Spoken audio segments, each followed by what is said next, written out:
Hi guys! Welcome back sa aking vlog. For today's video, may titry tayong bagong experience dito sa MOA. Ang cruise at the big. Worth it ba ang 200 per head kahit basta sa in price? Tara, samahan niyo ako from start hanggang finish! Okay guys, dito na kami sa entrance. Dito pala makikita mo na ang pila at yung mga boats na ginagamit. Ang bayad is 200 pesos per person. Kahit bata, sing rate. Sulit ba? Mamaya na nating i-rate. After magbayad, mag-fill up muna kayo ng form, basic details lang for safety. Then, ibibigay na sa inyo yung ticket na ipapakita bago sumakay. After that, waiting game muna tayo. Hindi naman sobrang tagal, mga ilang minutes lang. Depende sa dami ng tao. Habang naghihintay, ramdam mo na yung hangin ng dalag. Sobrang relaxing na agad. Medyo nakakakaba kasi first time ko to pero excited din. Nakikita ko na yung mga bumababa sa boat, mukhang nag-enjoy sila.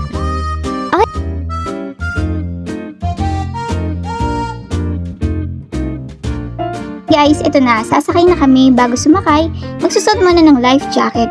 First time ko magsuot nito. Pero safety first, always. Umalis na yung boat and grabe, ibang level yung feeling. Tahimik, malamig, ang hangin. Tapos ang ganda ng paligid.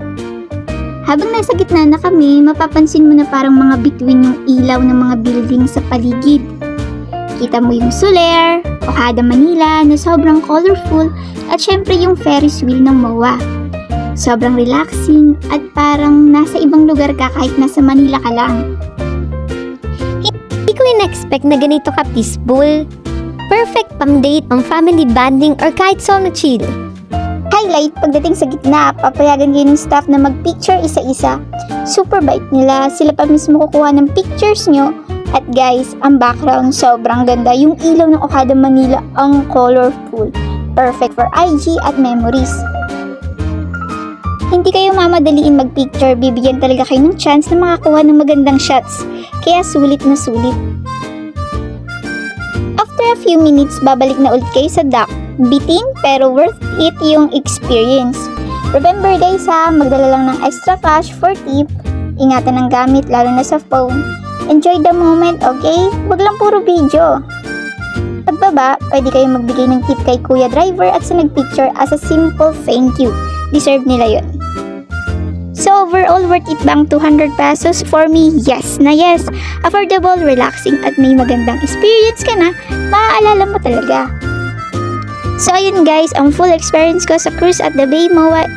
If gusto nyo ng budget-friendly na gala with magandang view, try nyo na to. Don't forget to like, share, and follow for more vlogs. See you sa next adventures. Bye-bye!